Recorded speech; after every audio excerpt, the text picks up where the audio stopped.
Rebecca Azor is in the house. You know she got a funny story to tell. Talking politics, culture, or real life-ish. I live in life in the ATL. Benjamin, yeah, that's my man. He's always coming up with the master plan. Politics, scheming, not trying to find the meaning of life. And while the feds keeps us in strife. I'm your DJ.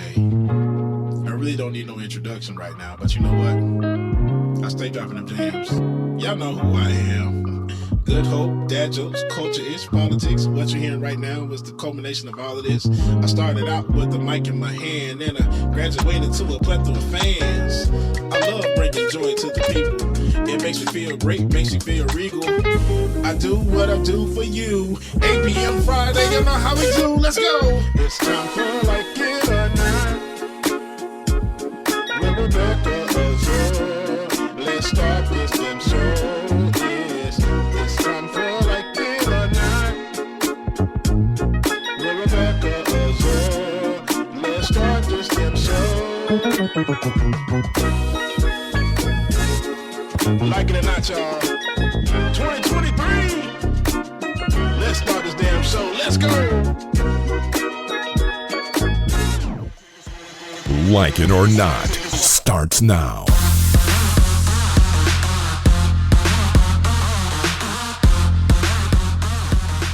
Good morning, good morning, good morning. Good morning. Good morning. How are you? I'm good, Rebecca Azor. How are you today? I'm doing good. I'm on the road, so you got That's to forgive. okay. I don't have the right camera or the right microphone, but we're here. We're here, and I appreciate you being here. I know that, personal life, whatever is going on, traveling, things like that, it's hard to take the show on the road completely, but you've done a great job in doing that. So thank you for being here with us. How's your week been so far? We got to do a week check-in. How's your week been so far? The week has been weeking. This has been an extremely busy week, but you know what? I'm grateful. It's been a good week, even though it's been extremely hectic. How about yours? My week has been a week. Okay. It ain't nothing bad or anything. I just went home. My parents' birthday is on the same day, September 9th. Didn't get a chance to celebrate with them. But I did get a chance to go out there to help them set up their yearly doctor's appointments, to help them just get through some of the things that they needed assistance with. Still acting like they just came from Haiti yesterday, child. Like, how to do some things, how to handle things, no, but they, I went there to at least see them. And honestly, I needed a hug from my mom. I just wanted to lay on her lap, lay on her shoulder. Wanted some love from my dad. Haven't seen them for a minute, so it was nice getting a chance to go and reconnect with them, even though my mama is kind of like shady with like, oh, it's you came, but it wasn't for my birthday. Like, girl, oh That's my what mamas do, ain't goodness. But yeah, so that she's Haitian, and that's her. But absolutely loved being home, and being there and just seeing my nephew. I have so many, so you guys know if you go on my page, you'll see me like with a new nephew every other day. Yes. So just good being with family, but I had to head back home. Speaking of heading back home, as soon as I got here, landed at 2:00, was supposed to do Leftist Mafia that evening on Thursday. Honey, it was a flood here, not the flood here. And I came in, the airport is on the south side. It's in Atlanta, in the heart of Atlanta. And so that's where the flooding happened. It was constant rain, turbulence. The kind of turbulence when you grab your neighbor and you didn't even want to touch him the whole plane ride, but you end up grabbing your neighbor's hand. That kind of turbulence, the one that makes you switch from listening to Migos and Future, to some it makes Jesus you music. switch your playlist and go right into gospel. That kind of turbulence was happening. So never would have made it. This right here, what you see, the flooding, this is in Clark, Atlanta on Thursday. Oh, wow. This is in Clark, Atlanta. The buildings began to flood. This is Clark Atlanta University in Atlanta. Buildings were flooding. People were flooding inside their dormitories. Local businesses were flooding. A lot of areas were flooding. Parking decks flooded. So driving through Atlanta, I can feel my car, like the water just invading, because I parked at the airport. And so like from the tires, people who had lower cars had to drive around. It was ridiculous. So this is the flooding that I had to come in on, and it caused me. I landed at 2 o'clock. My captain was black, so he had us going. He knew the back roads in the sky. So we were supposed to land there at 2:45. Landed at 2:10. So but there's still turbulence. But he was trying to get us there before it started to storm more, and we landed. And boom, there we go. It began to storm. I had to drive through that. Didn't get home for about 5 hours. I was in traffic. So in Atlanta, what happens is car accidents, lane closures, all of those things are happening as this rain came out of nowhere and didn't stop. And it was specifically in Atlanta because I always say it's always a good time to drive away from Atlanta. Because as I drove into where I live, which is an hour out from the airport, nothing but sunshine and clouds. I didn't know you were that far from the airport. Wow. I am 1 hour away from the airport. Yes. I mean, you know what? Never mind. That's Atlanta. So that's about right. Never mind. Exactly. It's about right. During the pandemic, though, 35 minutes. Nobody was driving anywhere. When the school is out, 30 minutes. Yes. When the people came outside, started going back to an hour. And that is actually rush hour traffic. We're talking, it, Ben, 3 p.m. it starts, especially on a Thursday, yes. Friday. Yes. In Atlanta, people literally call off. They'll be mid-work, 3 o'clock hits, and they're already on the road because they want to either beat traffic or get ready to head home and get ready for festivities for the weekend. They start that on Thursday. Black folks always started on Thursday while white folks party Monday through Sunday.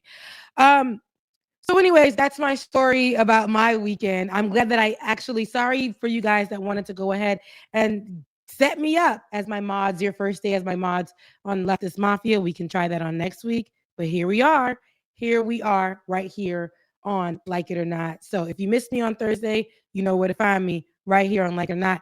Saturdays, we got so much great things ahead, guys. We got so much great things ahead. We're going to be partnering with a special friend, a show, family to the show, but we won't give you more details on that until the ink is dry. So we got that for you guys coming up, but we got a lot of great developments coming up for you guys, as well as us committing to just Saturdays. I know you guys love us during the week, but I wanted to put that out there. We're going to commit to your Saturdays.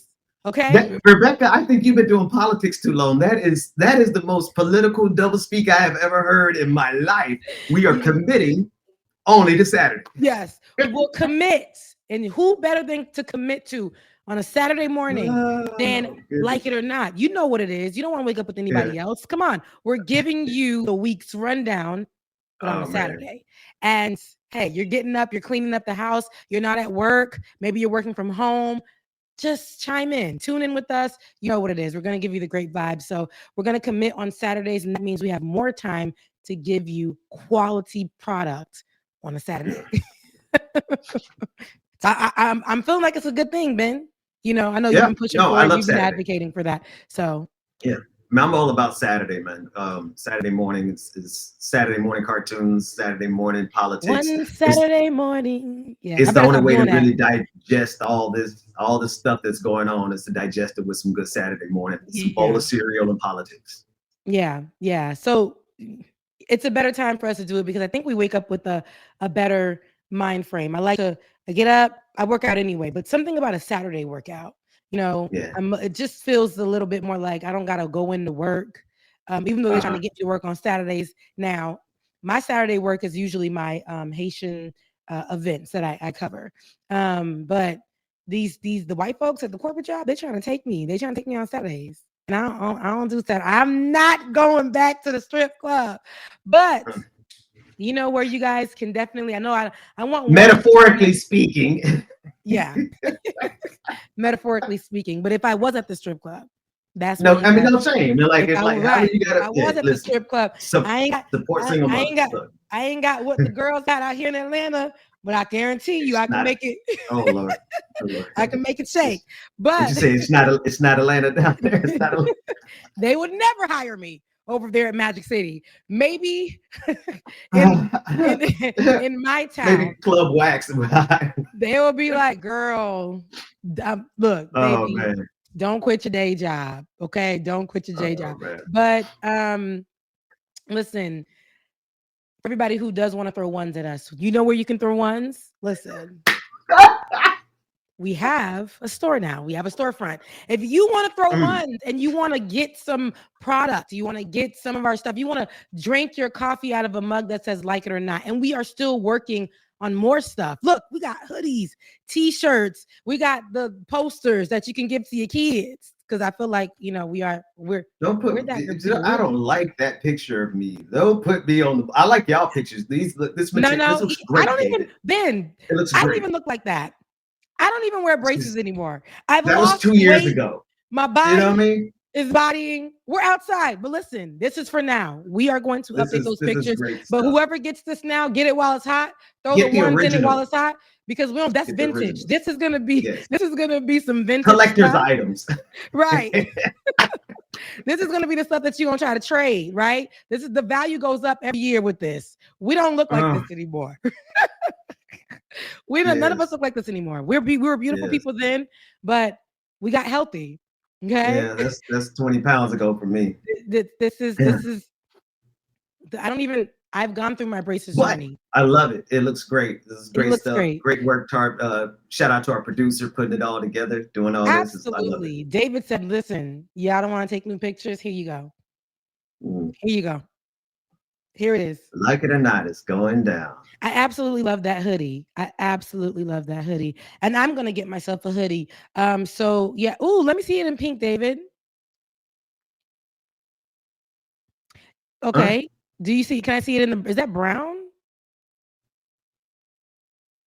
Do you have magenta? I like the other one. I like that greenish brown. We need to get it in like some. Is that what's that second color up there? Just to the right. Oh, I like that green. Oh, see, dark chocolate. See? Yep. Put that on. Put that on a good little skin. Okay. The nudes are giving. I like it. I definitely like it. So if you like it, you know where to head to. David's dropping the link in the chat right now. You know where to head to. Head to our storefront. Support us. Support us. Support us. And we want to see pictures of you guys in our merchandise so we can feature you on the show. Okay. All right. Listen. We're going to start with these stories. And I know that through the week, there have been different stories on top of our personal lives. There have been different stories, good and bad, and we're going to try to cover the main ones. I want to start with the officers, the Memphis officers who have now been charged in the Tyre Nichols death, okay? So all of them have been indicted, but then they've all pleaded not guilty.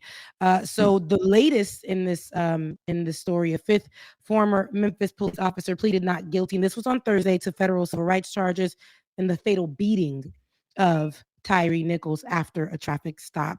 Emmett Martin made his first federal court appearance since he and four former colleagues were charged on Tuesday with using excessive force and conspiring to lie on January 7th of the beating of Nichols as he cried out for his mother. If you guys remember, we played that video on the show, edited version, of course, just steps away from his Memphis home. The judge, Annie Kristoff, said that Martin would be released on a $50,000 unsecured bond, which means that he does not have to pay any money unless he fails to appear in court. Tadrius Bean, Demetrius Haley, Desmond Mills, Justin Smith, and again, Martin were all indicted by a federal grand jury on charges of deprivation of rights under the color of law through excessive force and failure to intervene, and through deliberate indifference, conspiracy to witness tampering, and obstruction of justice through witness tampering. So Bean, Haley, Mills, and Smith have entered the not guilty plea as of Wednesday. So this is what we know now. If you guys don't know a little bit about Nichols, he was 29 years old. He died in the hospital 3 days after these officers allegedly punched, kicked, and hit him with a baton in a pummeling that was caught on police video. His being was one of several violent encounters between police, of course, and Black people that have sparked protests over the last couple of years. And then, of course, it sparks up the debate about police brutality and, of course, reform. And here, a lot of people are saying, you know, the police are all black, this and that. I don't care. Systemically, we know how police move. It is always in a systemic way, a white supremacist systemic way, white ideology. This is literally what it is. They look at people as inferior, and they are taught to look specifically at Black people as target practice, as nothing. And they abuse their power, specifically and especially when it comes to us. So let's play a little bit of this clip that gives us also a rundown, and then we'll go ahead and have that conversation. Tennessee, at least 3 of the 5 former police officers who are charged in the death of Tyre Nichols are expected to appear in court.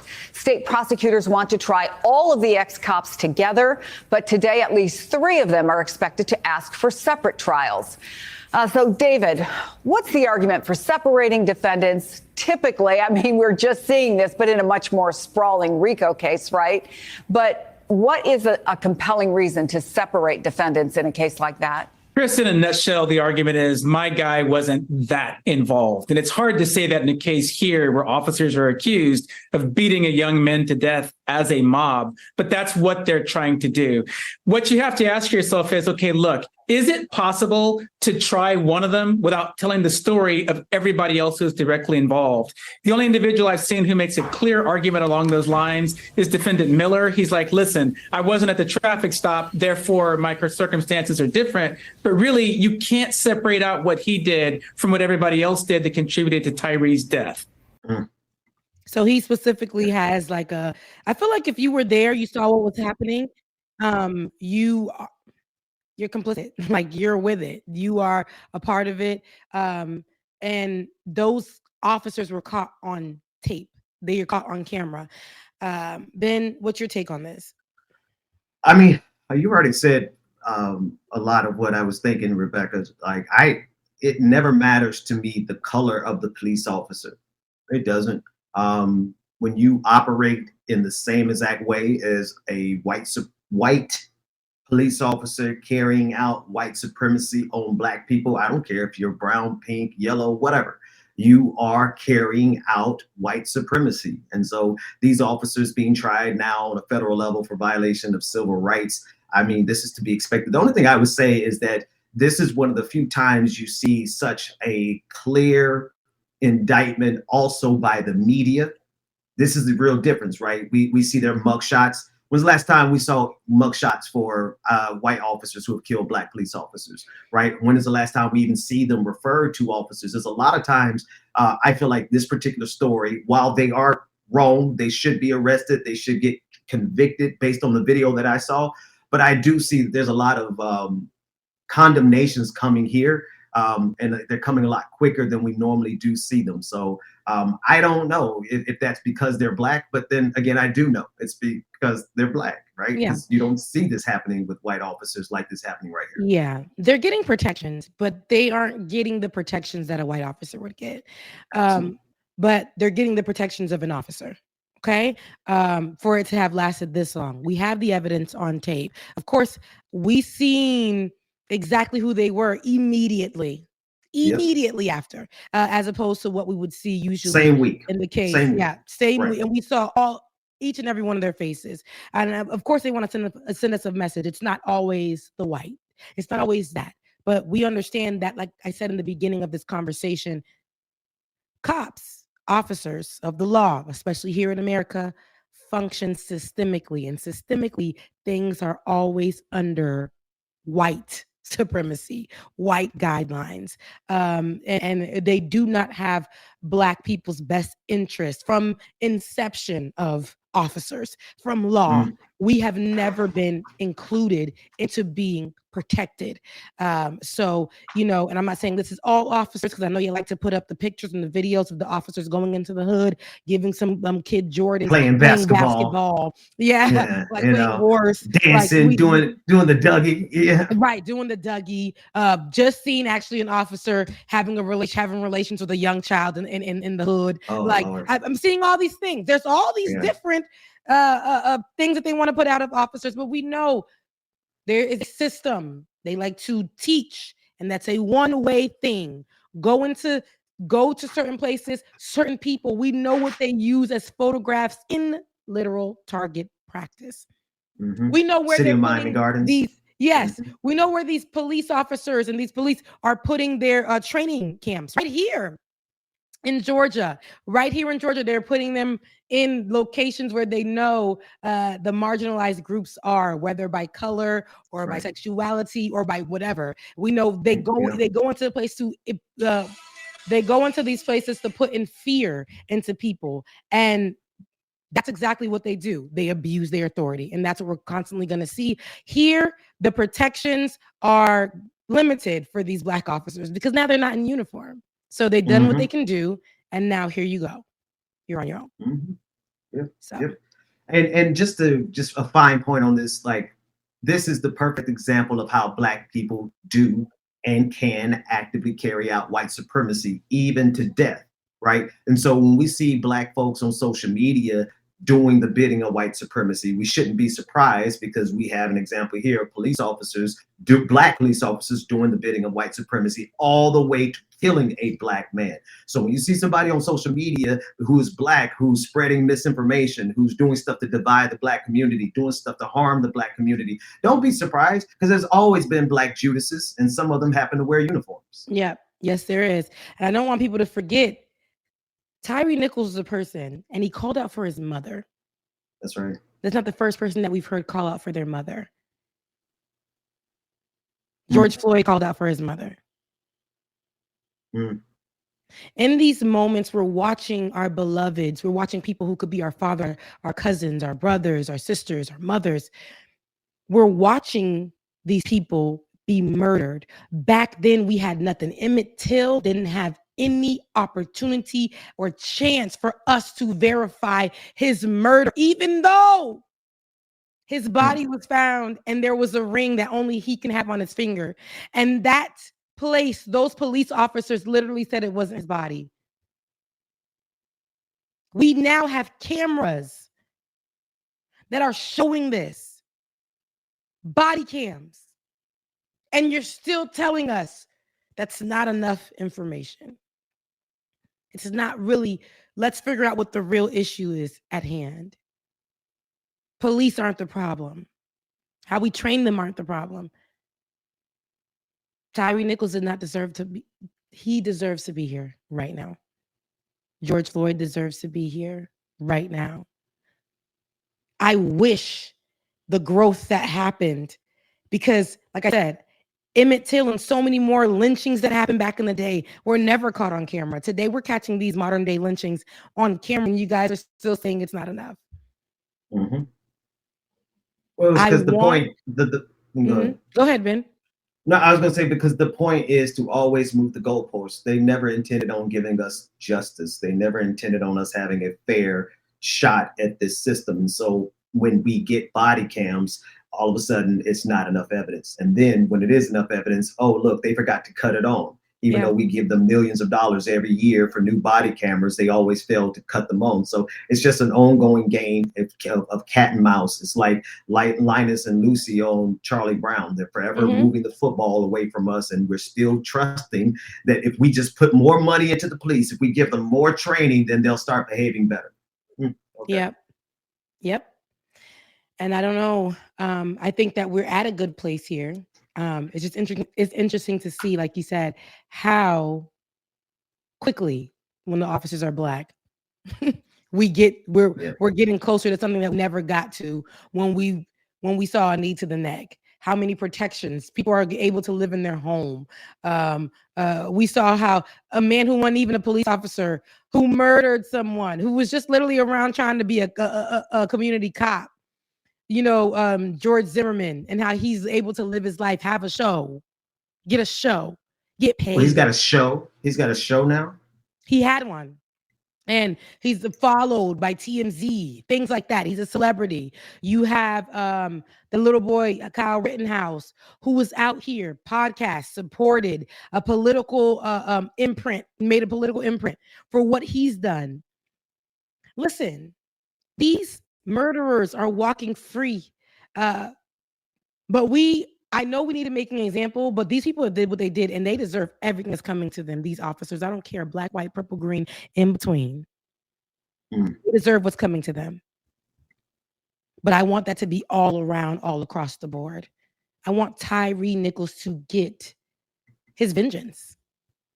I want him to get some kind of honoring, some kind of justice, because we know so many others will never gotten it.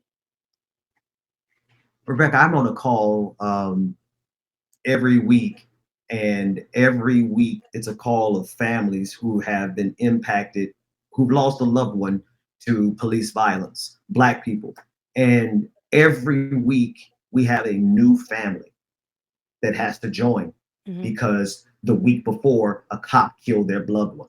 Every week, it never fails. We have either one or two brand new families who have to be introduced to this fraternity, this support group of family members who have over the years lost. I mean, we're talking about into the hundreds, right? And so there's just I just want people to put this in perspective. Every single week we have this support group. And you're saying hundreds of people weekly.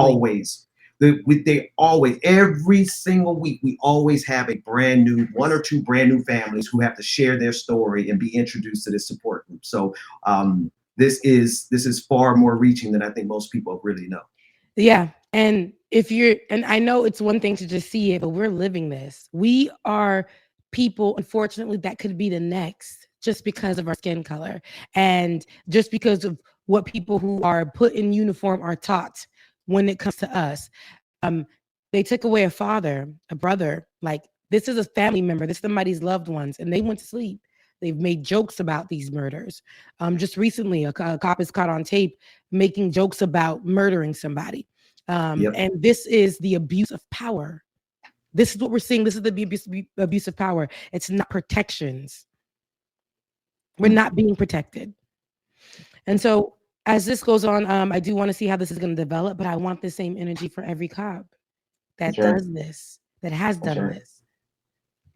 I really want the same energy for every cop, because as we continue to find justice, I feel like the work that Mamie Till and everybody else who is a mother who had to become an activist because their child was murdered at the hands of damn law enforcement, I feel like their work would not go in vain. Their tears would not go in vain. Yeah.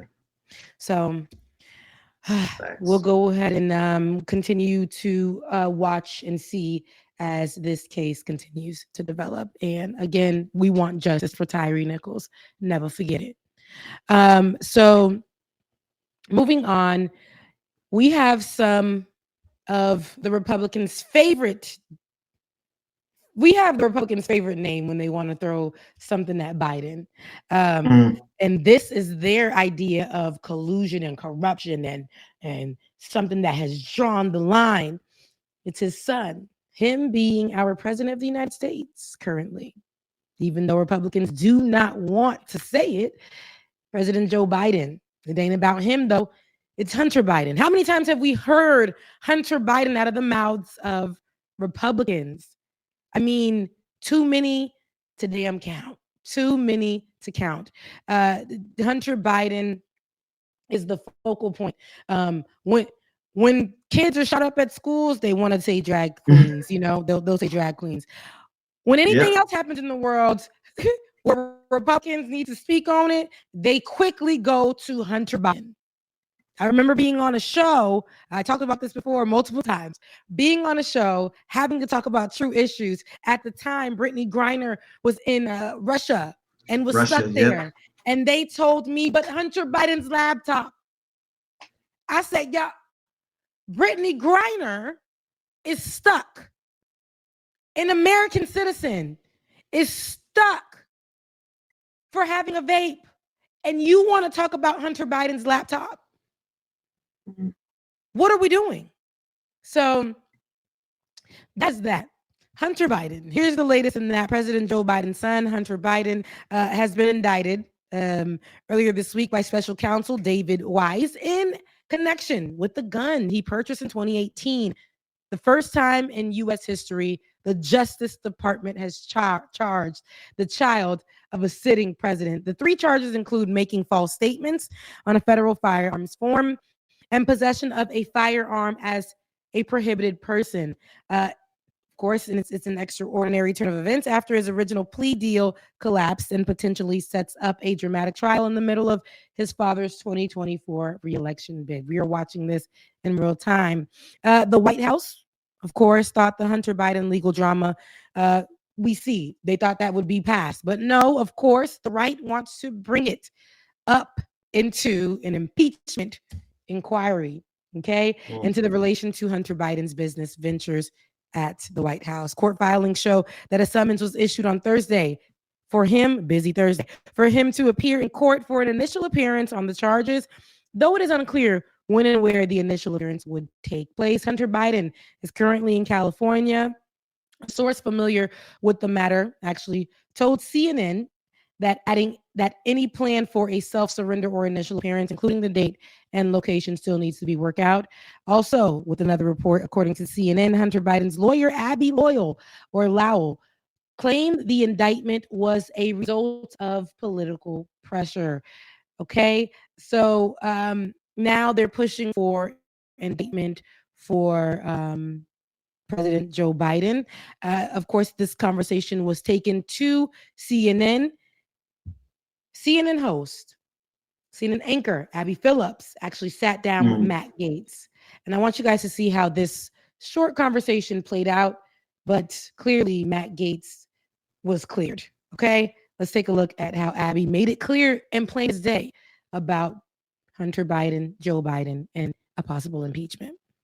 Evidence, though, I just have to say, I mean, we do have bank records, devices, laptops, travel records, changes in administration policy. Seems like pretty strong evidence to me. None of which links President Biden to. Well, it was Joe Biden on the phone. None of which. He was calling into the meetings. Wait, Abby, are you actually trying to tell your viewers that you don't believe that Joe Biden was involved in Hunter Biden's business deals? It's not about a hard case. It's not about what I believe. It's about whether there is evidence that President Biden is linked to the misdeeds that might be linked to Hunter Biden. That's the issue. But I want to get back. I do want to. I mean, come on. Wait, hold on. Can you just acknowledge that when he calls into the business deals that he's involved? This is when not, he calls into the dinners, is not about, you don't think that's involvement? First of all, this is not about innuendo. It's not about what I believe. It's a question. Do you have evidence? If you had evidence that Joe Biden was linked to Hunter Biden's business deals in a way that is illegal, we wouldn't be having this conversation. You would probably have the votes for an impeachment inquiry, but you don't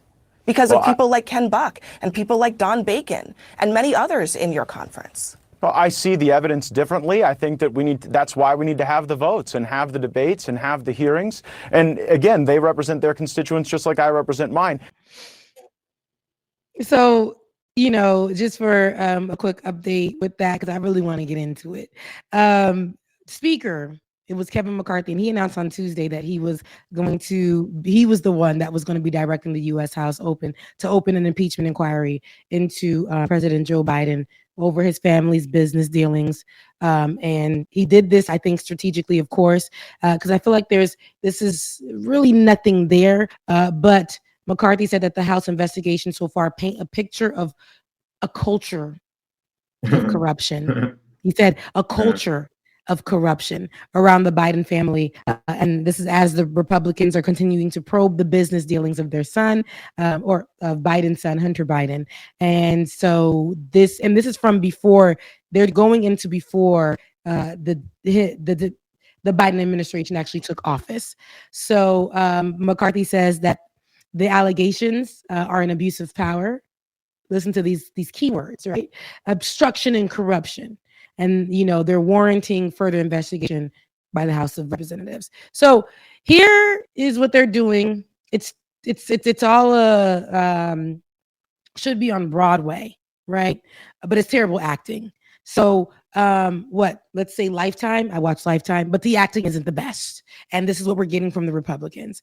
I think that here we're following a black hole. Is going to lead to nothing. All of this pressure, but we had a former president President Donald Trump, who actually had corruption, who actually had family business dealings that were corrupted, who actually had a son that needed to be looked into, but sat there and they said nothing. They sat there and ate their food, but they're moving the whole table. Okay? They are literally out there raising hell over Hunter Biden. But you don't recall the Trumps and all of their dealings, all of everything. And they sat there and did what they needed to do. I know they drew in impeachment callings for Donald Trump too, but the pressure that the Republicans put in, the way that they go so hard for something like this, which is really given nothing, is so ridiculous. When people are dying, people are hungry. There are bills that need to be passed that need to save America and Americans. There's so much other conversations that need to be had, but here we are on Hunter Biden. Yeah. A couple of things with this particular story. One, they know Rebecca, and they don't care the hypocrisy. They know Jared Kushner, Donald Trump's son-in-law, got $2 billion from Saudi Arabia while he was connected directly to Donald Trump. They also know that this story really doesn't have any teeth. There's no there. This indictment that Hunter Biden got over this past week for the gun charge, it's a gun charge that the Department of Justice has rarely ever charged someone. They charged him because he falsely filled out a form stating related to his drug abuse, saying that he wasn't using drugs when apparently he was. Yeah. This is an issue that normally the NRA, the National Rifle Association, would absolutely side with someone in that same exact position, except he's Hunter Biden, the son of a Democratic president. So where's the NRA? Well, the NRA doesn't care that this is an affront. There's already questions about the constitutionality of this charge. But they have no loyalty to their own cause except for Republicans. That's who they are. And this clip with Abby Phillip from CNN and Matt Gaetz. Matt, first of all, no way, kind, form of disrespect to Abby, but whoever booked Matt Gaetz, whoever brought that charlatan on CNN, they're responsible for allowing him to get up there and to spread the misinformation that he gave. And Abby did a wonderful job with him, because the truth of the matter is, Republicans know they don't have any evidence. There have been Republicans who have come out and said there's no evidence for an impeachment inquiry. There's been Republicans coming out saying that this is going to end bad for the Republican Party, that there's no there, but they don't care because they simply want to get revenge for Donald Trump's impeachment. Marjorie Taylor Greene has already made that pretty clear. And so there's no connection. There's no ties. If they had the ties, that evidence would have already led to an impeachment. I'll say this is the last thing. I don't care if they impeach Joe Biden. Yeah. Like if you've got something on him, impeach him. Do it. If there's charges you could bring up on him, do it. I don't have, and we should not have, loyalty to a politician who's committing crimes. The problem is they don't have any evidence. Yeah. I care if they try to impeach Joe Biden on nothing. But you're right. If there's something there, if there's a there, definitely, because we want to due process. Whatever the hell that means. I can't stand it because it ain't real to me. Due process is very selective. And so here they want to act like they know what politics is supposed to be. Now they want to act like they know what rules are. But when it is a certain person such as Donald Trump or other beloved right-wingers or whoever, they will go ahead and start to act like they are Stevie Wonder. Oh, now all of a sudden they Ray Charles. Okay? They can't see nothing. Oh, I don't know. I mean, it's Donald Trump. He actually has been doing the best he can. Joe Biden can't control his grown behind son. But you guys can't. You guys are so worried about what his son is doing, and you're bringing that. As a father, these people are still like their fathers and things. Donald Trump did that right in front of your face. Full business dealings with ops. Had his children involved with the ops. Money laundering with the ops at the White House. This is not hearsay. This is what happened. And yet they still uphold him as the highest form of a president in the United States. protecting him. FBI has been at his house, has found so many documents. There's so many things on him. He got a mugshot now, right? Yet Joe Biden is the one that we should be falling over our chairs about. We should be losing sleep. We should be marching down the streets about. For other reasons, maybe. But this one, I can't.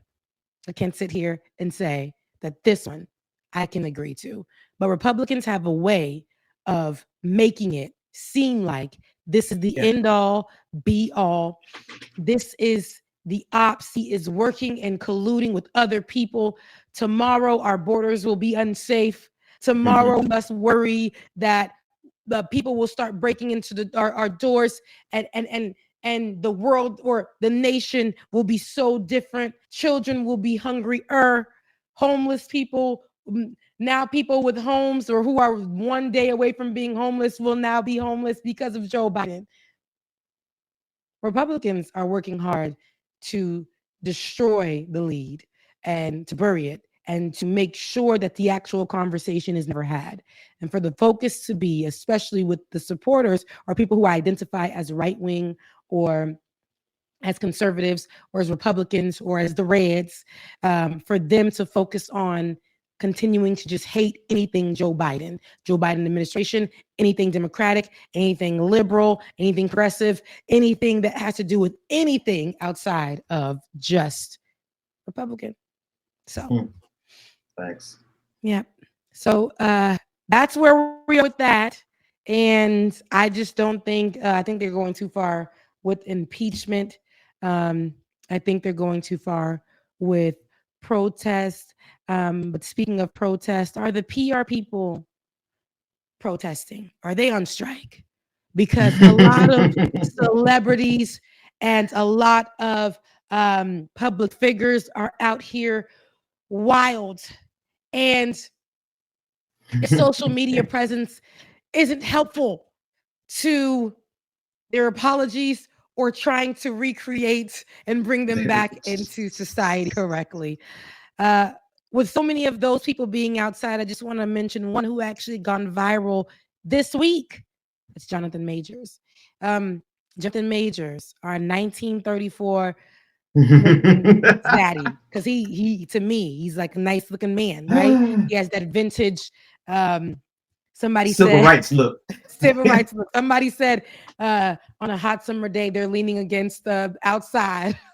Outside, they're leaning against trying to fan off in a muumuu, and he walks up to you and just gently moves your little bang, because you know your hair is probably clipped up, moves it to the side and gives you a kiss on the forehead, and that's all you needed because he just walked up to the door. That's my man from 1934. That's my man from 1950s. That's my man from the 1960s. All right. Okay. A good man. Metger.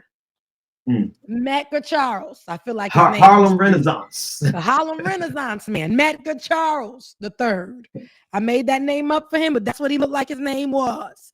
Anywho, right? Jonathan Majors, who we know was our man just earlier this year. He was our man, right? He was, we was going to stick right beside him. We saw him in Creed 3 and we was like, all right, Michael B. Jordan, but Jonathan Majors. We seen him in interviews and we was like, damn, right? That was all of our, we liked what we were seeing from Jonathan Majors. We liked how he all right, come on, move on to the next part.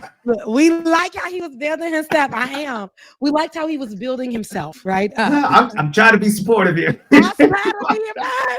No, we liked how he was building himself up and creating a name for himself. He was in there was a show that I loved with him with Journey Smollett, and yes, forget the name of it. Show. But it was a great show. Lovecraft Country. Absolutely. Something like that. Yeah. Absolutely loved it. And I recently seen him in The Last Man in San Francisco. I believe he was in. I want to say he was in that movie. The Last Man in San Francisco.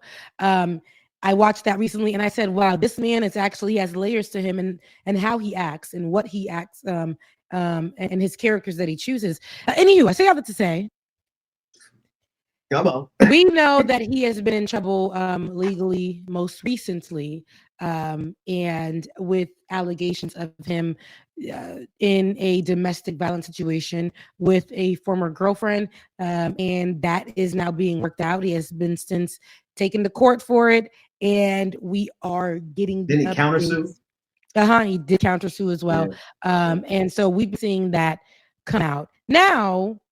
Recently, we also he's been dating Megan Good, the star Megan Good, the actor Megan Good. He looked good right there. He's been dating the star Megan Good, and he came back to the tribe as soon as he could. Anyway, go ahead. So outside recently, this week, he broke up a fight. There's a viral video of showing him breaking up a fight. The people who broke this video, coincidentally, was TMZ. He broke up a fight between two high school students. I want you guys to take a look at the initial video that went viral. It's a great video. Damn! I'm not even doing anything. My storage bitch. Okay.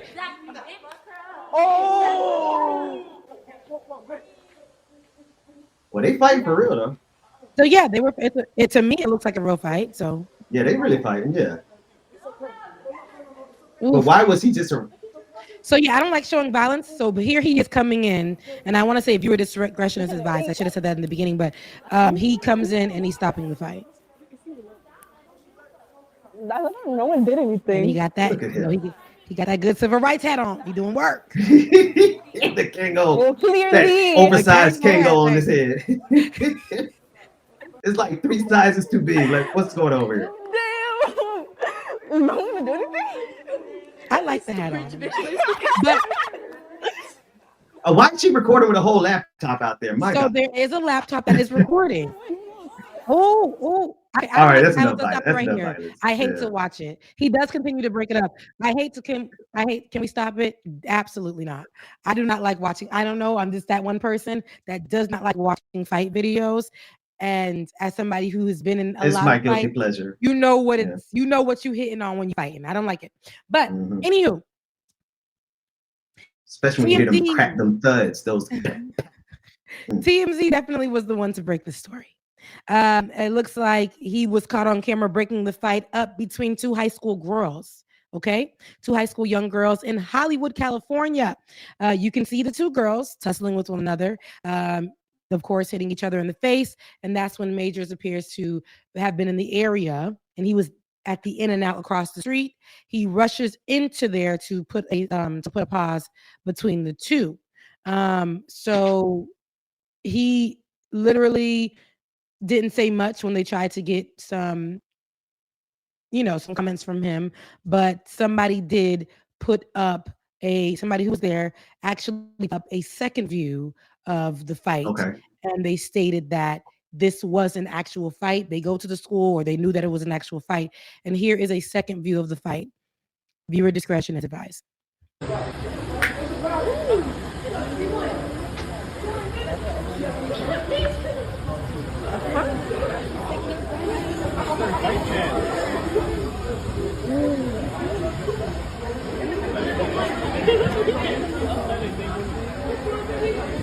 Listen.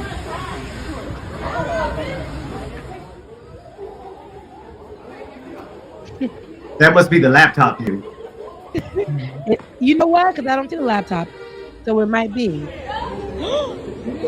I don't see the laptop in.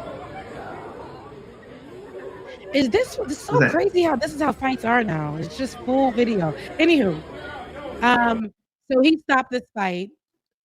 I can't say allegedly. What we see here is Jonathan Majors stopping a fight.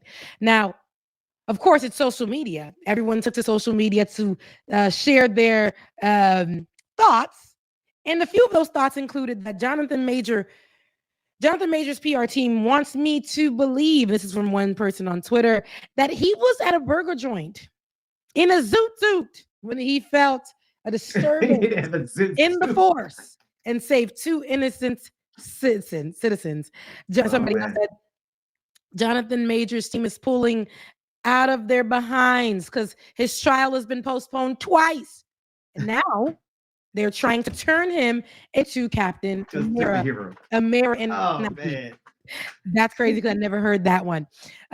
Someone else said this is what Jonathan Major's PR team was hoping he was giving with that incredibly staged Samaritan act. And there goes on to be a video of Michael Jackson. They just went on. Anywho, it just seems that Jonathan Majors at the right place at the right time. He can't catch a break though. So whatever he's gonna do, whether he was in the right. That's what that hat looks like. Oh man. Driving the old Sanford and Son truck. Okay. They said that's what Jonathan Majors pulled up in. One thing about it is oh man. I think that he did break up a fight. I don't know. Was it? I think in today's generation, everybody pulls out their phone. Somebody may not have had a cell phone, so they pulled out their. I'm done. Look at this, the Jonathan Majors collection. Sorry to the listening audience, you have to kind of see these. You gotta go. Photos. Yes, to the listening audience, you have to go online and you have to definitely take a look at this. I have to give it to him though. He's the kind of fight you don't want to break up. I used to be a teacher. And I've broken up, as small as I am, I've broken up a couple of fights. The most dangerous fight I ever broke up was two girls fighting, not the dudes. The dudes fighting, I got tossed around a little bit because I'm smaller than everybody, but I was able to, we were able to break it up. The girls fighting, we broke it up, and I walked back to my table at lunch in the cafeteria, and I'm like, why does my head hurt so bad? Mm-hmm. That's because they are not thinking about who they hit when they fight. It's swinging. So Jonathan Majors, he's a big guy, but truth be told, if they hadn't recognized, this the only reason I think that it might have been staged just a little bit is because he didn't get hit. Realistically, when you're breaking up a fight, you're gonna get a couple licks in there. Somehow somebody gonna lay hands on you a little bit. So but shout out to him. I mean, if he did it for real and it wasn't staged, then it's a good deed. It's just, it's hard to get away with a good deed on the internet these days, because even if he really meant it, it really is good for jokes. So it really is. Yeah. I mean, I feel like I think he stopped the fight, but I also think that in his particular circumstance, we're just wondering, because there's he's one of the many public figures that we've seen within the last, it only take 5 minutes. It's just been all week long, all month long, all year long. But most recently, what is your PR team doing? What is your PR team doing? Are they helping? Right after that, I think yesterday, the news broke that Jonathan Majors has now gotten, he now has a trial date. I think it's going to be in October.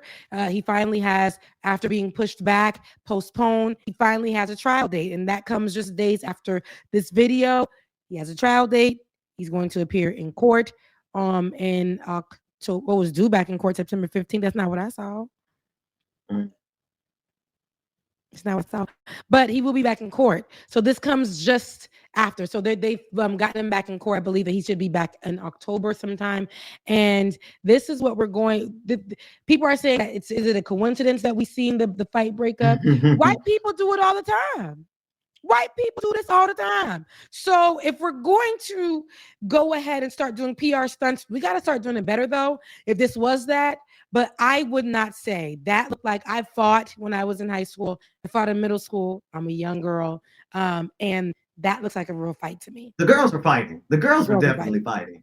I have to say, and somebody in the chat room said that he looked like he took a few licks, so it probably was even real. Okay, so I didn't see the licks that he took, but I would tell you, if it's a real fight with girls in it, I don't care who you are, man, woman, gender non-conforming, you're gonna take some licks. So good luck to y'all out there trying to, the school teachers especially.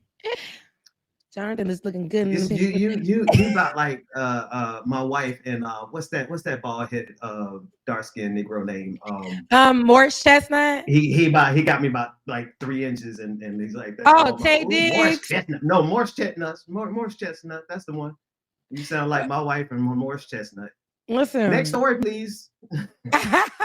Because get him off the screen so fine. Anyways, we want to see, honestly. He hungry there, but that was been before he started training for that picture. He looked hungry. He Go he ahead, looked, Rebecca. but he probably had to do that for a certain role. Listen, he's an He actor bulked up for and he's Creed, though. serious He about showed. his craft. Yeah. Hey, See, Jonathan. now that's the Creed way. Get That's him the off Creed the way screen right there. now.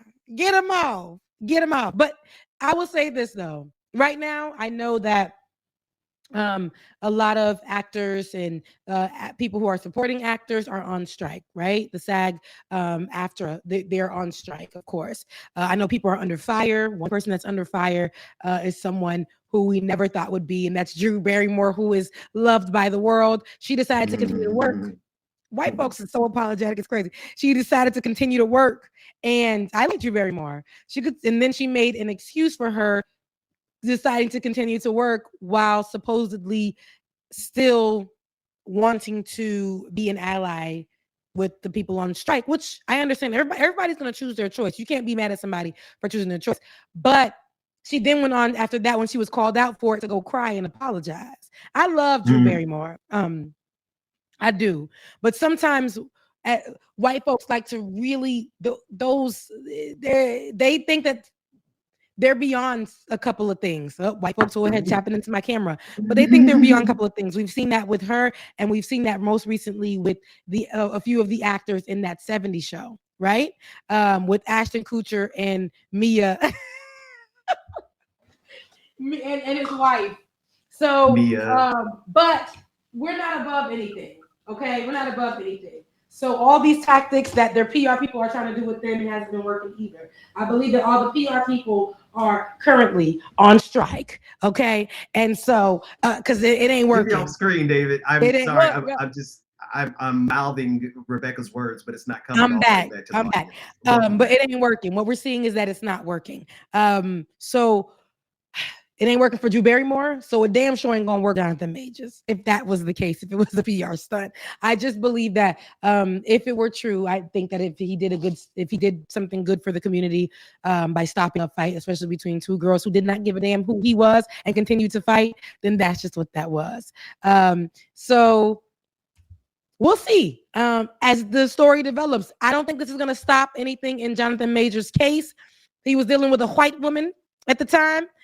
And we're going to court with that, so I'm not sure. Why is he was with a white woman at the time, and now he's out here with Megan Good?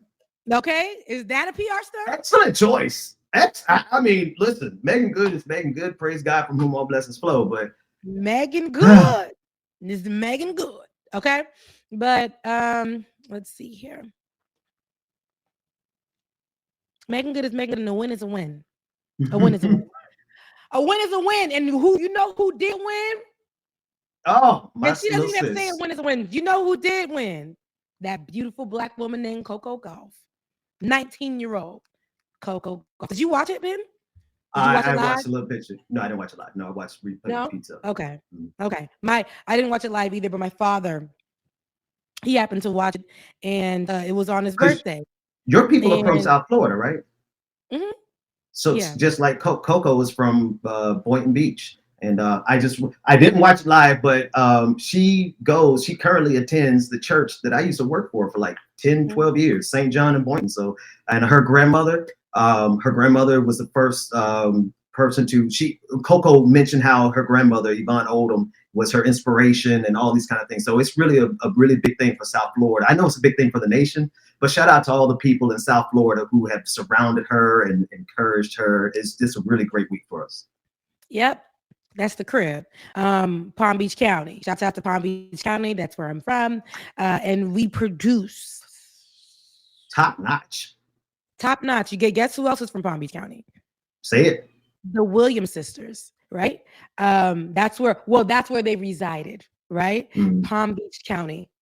Those girls are from Compton, but father took them out to Palm Beach County. So we know the Williams sisters, they, had residence there. So a lot of greatness, okay, has been created, molded, built, helped push a lot of out there in Palm Beach County. So that's where Coco first saw Venus and Serena at the U.S. Open. That's what inspired her in Palm Beach County, Delray Beach, the tennis place spot right down there in Delray. Yeah. Unfortunately, that's also where it houses the Orange Chief. Oh yeah, Our former yeah. orange chief. But Well, they didn't have to go in and ruin it. Still, oh, you're right. it can't Okay. always be It 100% can't all be great. good, Everything, huh? It can't. right. So Coco Gauff won her first major title on Saturday at the U.S. Open, and this was last Saturday, at the U.S. Open with a 2-6, 6-3, 6-2 victory over Aryna Sabalenka. Good luck. That's on you. I'm not even going to I try. apologize if I messed up her name because she's a great player too. But in front of an adoring crowd under the roof on a stormy day, they said when the clouds gather together. After the match, the 19-year-old American fell to the ground and lay on her back on the court before sobbing in celebration. And you know what? I don't tell you about it. I actually have video about it. I want you to witness the greatness. If you missed it, take a look.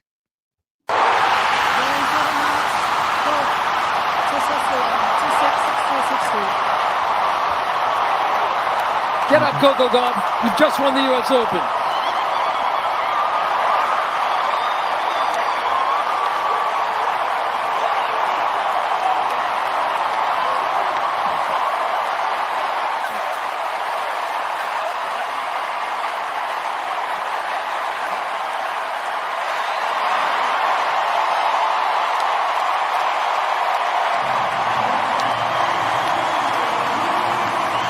Can I just say, shout out Coco Gauff? I mean, that is shout out to her. Shout out to the entire family that raised her, all of her cousins and her grandmother, the whole family, the Lee family, the whole legacy down there in Boynton Beach. I know they are so proud of this young sister, 19-year-old victory, right? But also she got an award of $3 million.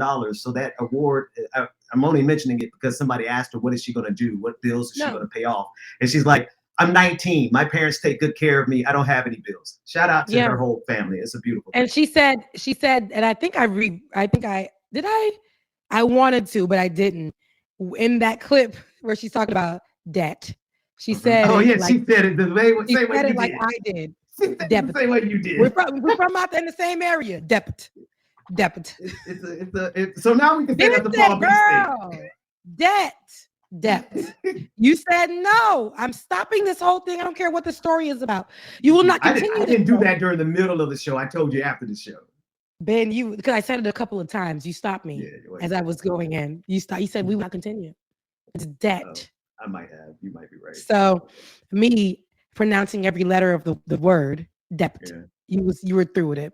Now I'll say this. She said that in her clip, and I thought it was hilarious, but I will add that this win is a win for us all. This is 19-year-old where she I actually have another clip that I want to play where she actually lays down what the win was for her, what it was about for her, what it meant for her, and why it was so important to her.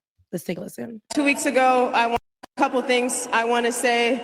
Honestly, thank you to the people who didn't believe in me.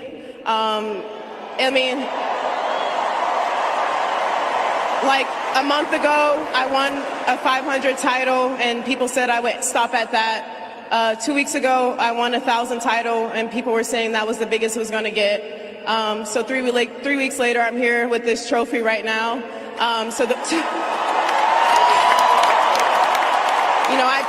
tried my best to carry this with grace, and I've been doing my best. So honestly, to those who thought who were putting water on my fire, you're really adding gas to it. And now I'm really burning so bright right now.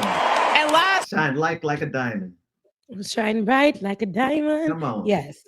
Right. I feel like this is what it is right here. Because we watched her just, I think, a week before that, and the week before that, actually get ostracized for sharing her grievances about the other player on the court who was getting specialized treatment. And for her to have to speak out and not look combative and at 19, she's still a young woman. She's still growing up, right? But to have to not look like, because they're going to perceive her as an angry Black woman. Oh, she had right? that situation. Full grown. That's how that she would be perceived, right? So for her, she had to keep her demeanor calm. She had to know how to give her wording in a way where I'm going to say what I need to say. I'm not going to hold back.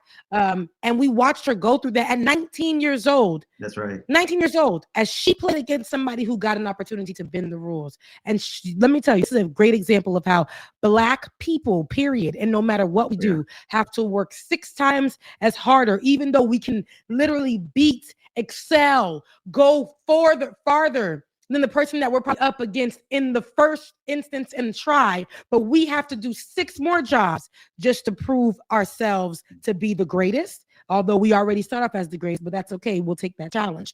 Here's his 19-year-old Coco Gauff understanding her value and having her parents as a support system. And when they talk to her about deputy, she let them know that she never had that, because as much as they want to put her in the position where she came for her story to be that story of come up, I already was up. My parents took good care of me. They trained me up to be who I am today. I never went without and I never lacked.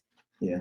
Don't have that story. I love the way she handled, you brought the way she handled that situation with the judge that you just got through describing. It really shows exactly what you're saying, right? She had to operate at a level of excellence in terms of her skill as a tennis player, but then like an even higher level of excellence in terms of being able to navigate something that's clearly wrong being done to her, but knowing full well that she has to say it with grace. She mentioned grace. She had to say it with patience. She had to literally carry that judge from the wrong that I wish we had that clip, right? It was just such a powerful moment. And you think about it, she's 19 years old. She's not only having to be a champion in terms of tennis, but she's having to be a champion in terms of just systemic problems in this country. And she navigated that so well. But again, that's what we expect from that. You know, it's just you got to know the family, man. The family is a really dope family. I didn't get a chance to know Coco.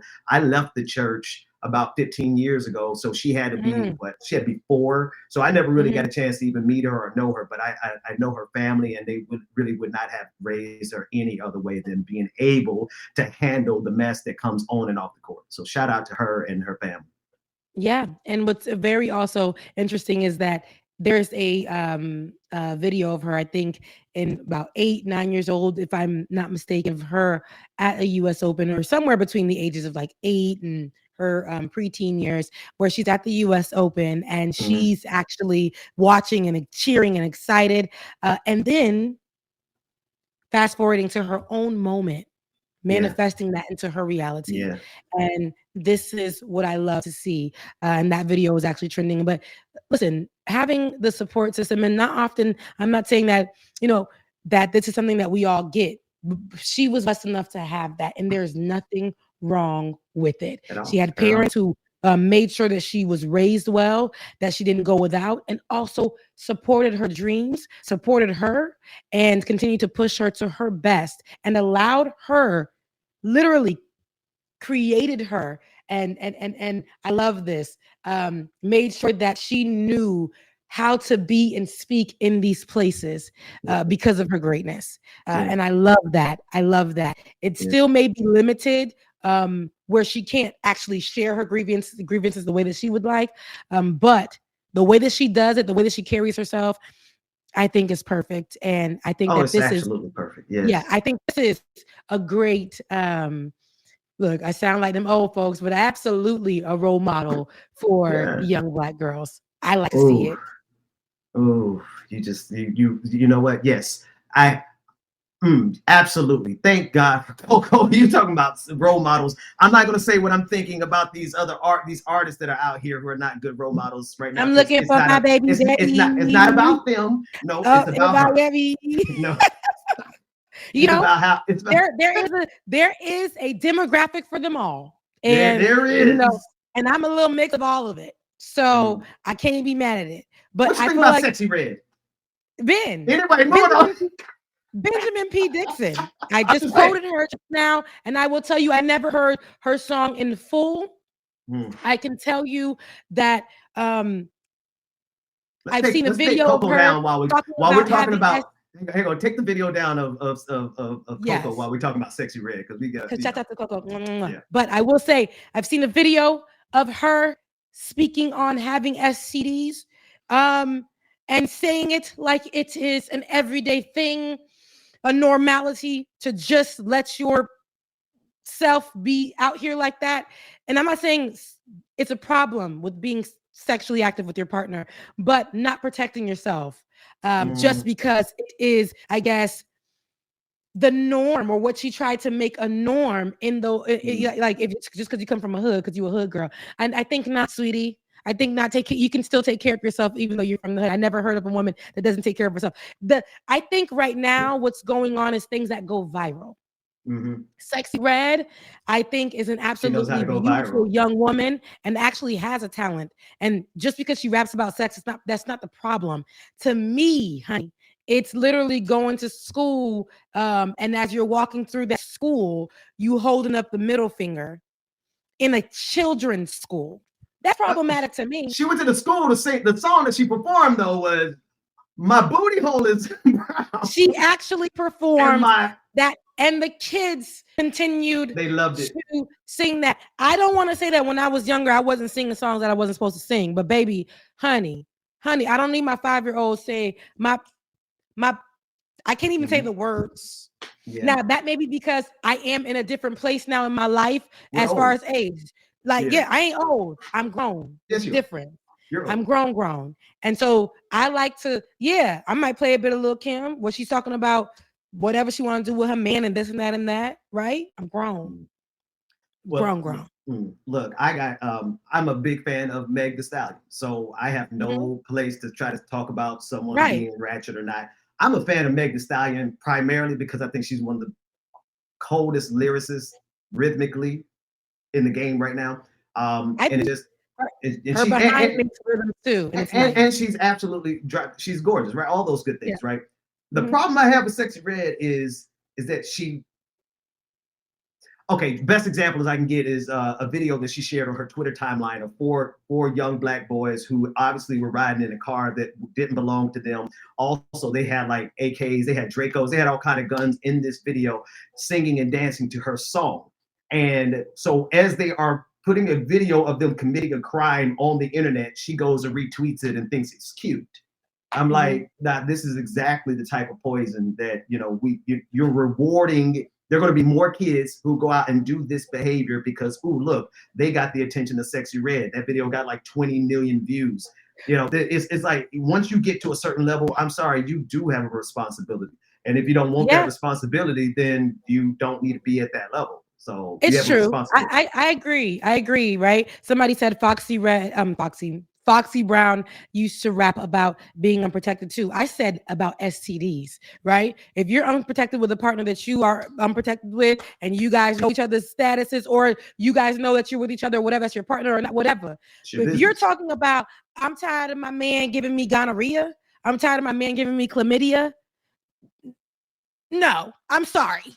I am sorry. I cannot. This is not a conversation I can move on with. This is actual video footage of her and Sukiyana. Suki with the good, right?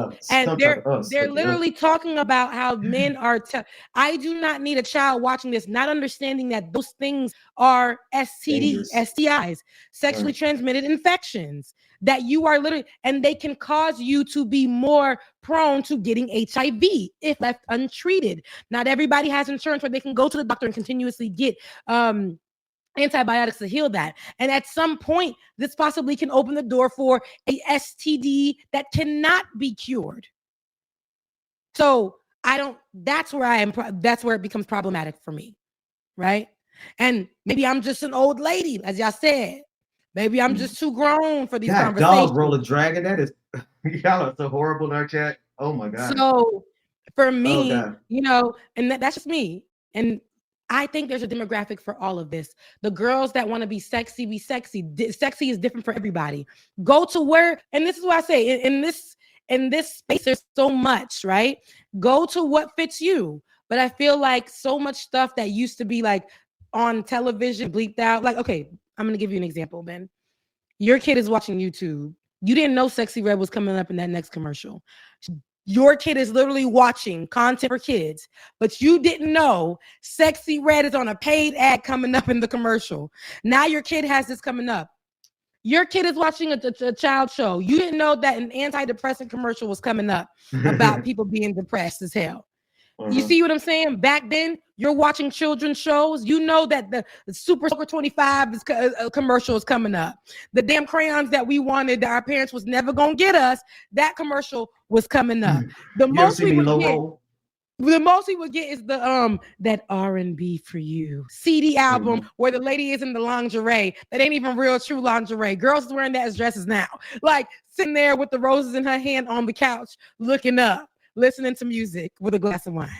That was the most that we used to get back in the day. But I say this to say, I think that there is no gatekeeping, and I believe that there should be when it comes to this type of content that's being put out there, but there's none. My niece is on TikTok every day. She tells me about Sexy Red. She tells me about Ice Spice. And you know, there's no bleeping. There's no Kids Bop version for real. These kids have access to all of this. My nephew, who's about 10, told me he has 2 baby mamas at school. That's not because of Sexy Red. That's because of the rappers that they're listening to now. He has 2 baby mamas at school. He listens on TikTok.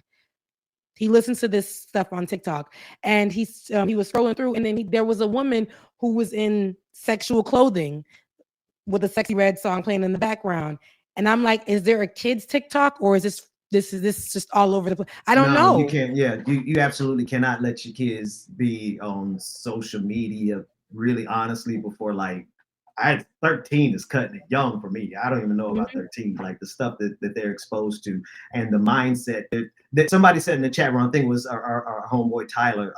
Gatekeeping, some gatekeeping does need to come back just a little bit, because no, not everything. And here's the thing, like, side note, did you see Suki on the red carpet?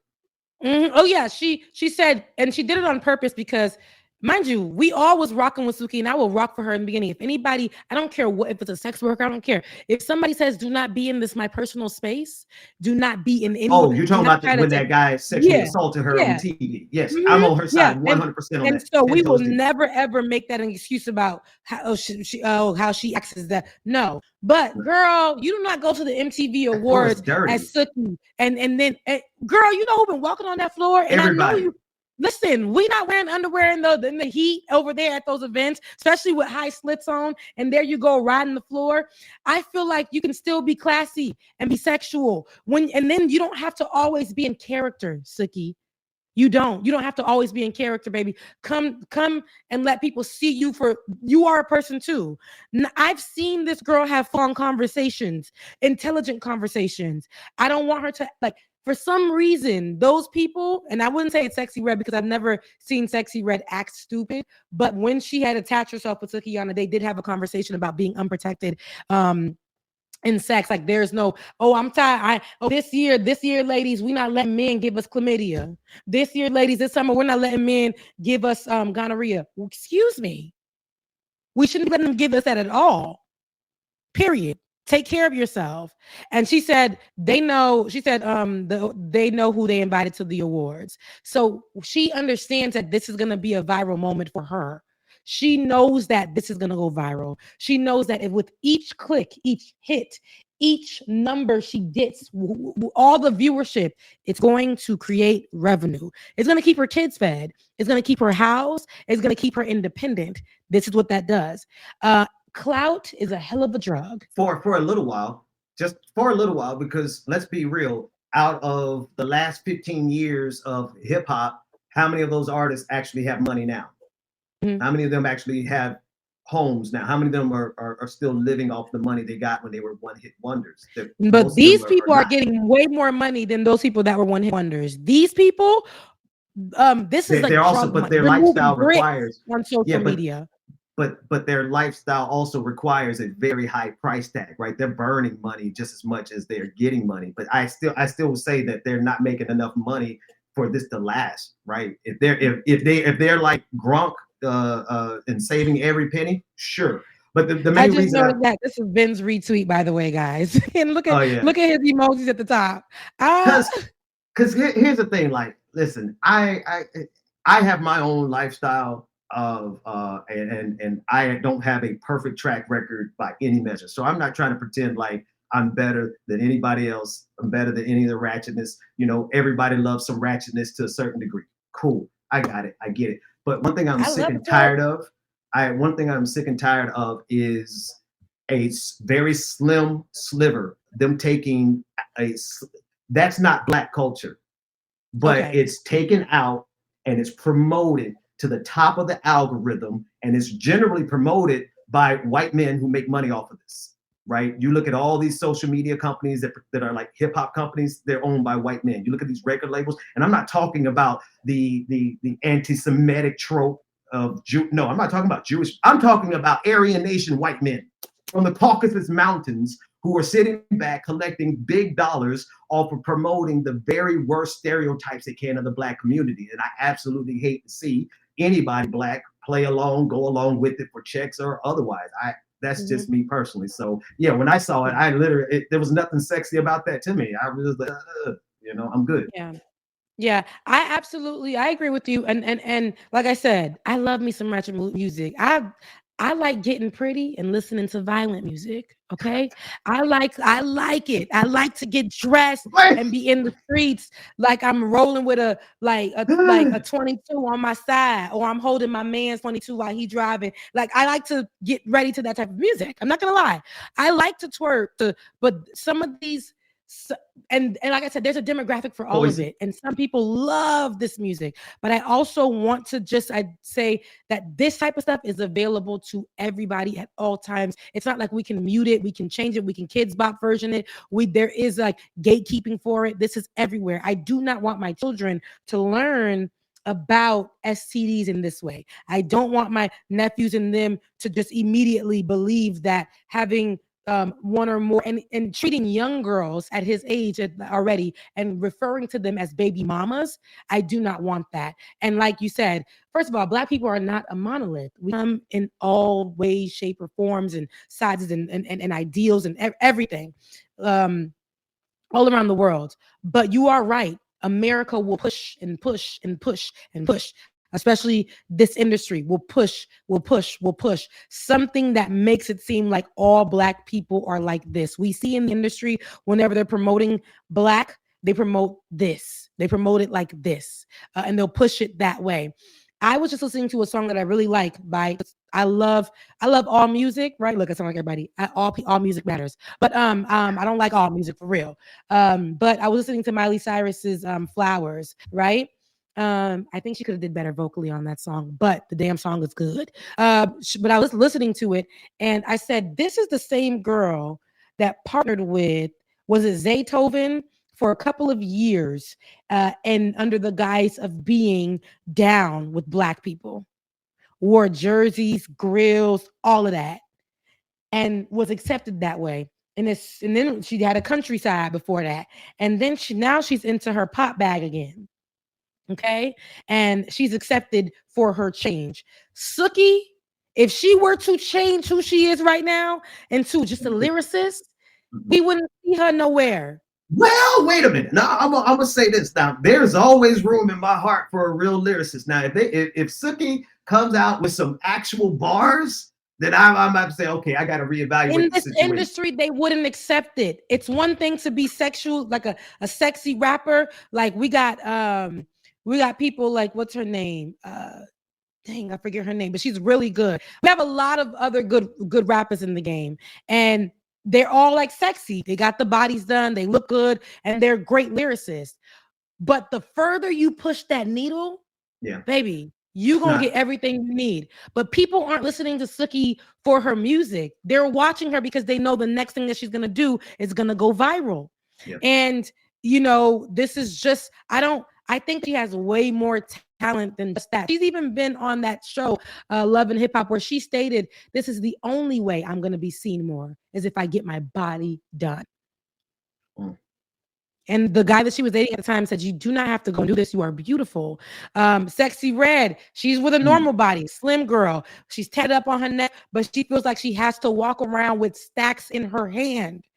everywhere that she goes. And I understand because where she was isn't where she is today. So yes, be that way. But she even knows if she goes into a way where she looks like she doesn't look like she's from the hood anymore. Look, she's not. The people aren't going to mess with her no more. Here's the catch-22 for a lot of folks. I think men in particular. No, I'm gonna say for me, sexy is cool, not sexy red. I'm just saying sexiness, cool. Everybody loves something sexy, right? I absolutely hate the fact that the path towards prosperity for women, particularly Black women, got to go. It doesn't have to, but in this system, it's a surefire path to money down that road that you're talking about, right? Through ratchetness. Ratchetness is a career path that pays money because this is a system that has monetized ratchetness. They have no problem. Listen, they have no problem taking the bodies of our young Black women and putting it up on television and being desired. They have no problem dropping some stacks on Black women and their bodies. They do it for all kinds of women, right? But I'm thinking about my sisters, right? They will drop money on it. It infuriates me that is the pathway that so many young Black women have to go through. And that's exactly how this system wants it. That's exactly how men want it. That's exactly how rich people want it. That's exactly how capitalism wants it. It is a way to get what they need out of us without giving us anything in return. They get your body, but what are they giving you back? They're giving you some money. Okay, fine. That money is gone. Now what do you I don't know why you're playing young little Dirk here, or Nicki Minaj. None of those people are part of our conversation. Now, I will say this. I will say this though. I don't mind it, right? What I do mind is now that this content is not only like it's how we used to have to see and watch it anymore. It's available to everybody at all times, no matter what.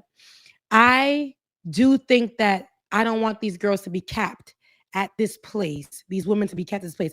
If this is how you feel right now, that's fine. I'm telling you, there's a demographic for it. There is. And that's okay. I got a little ratchetness in me. I used to be the girl that was outside on the tables, booty in the air, head down. That was me. Yes, that was me, right?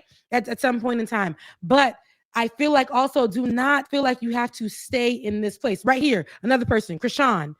She has a different kind of talent in her voice and how she does her work. But the promotion they literally called them a Bobby and Whitney. There are memes online where people said, you know what, this is the type of love I want. Toxic but real love. Yes. There ain't nothing real about that love. Yes. Like toxic. This is what's being promoted, Ben. And I have a problem. Look, now we sound like how I used to say, boomers. NIGGAS with mics. Now we sound like the podcast folks. No, I'm dead serious. A lot of the culture right now, what we see when it comes to the industry is going to win first and foremost if they push the needle on the record all the way. This is the only way it'll grow. This is the only way their talents will grow. She was on a show where he was nasty to women. She lost her tooth on his show. He said to keep it that way, and she did. She gave up her lifestyle for this man. She was a track star. She was a track runner. That was her sport. She had a talent, and she literally got involved with this man and continued this relationship with this man, and her life started to go into a way where, yes, she was making money for every appearance, but she was hurting herself.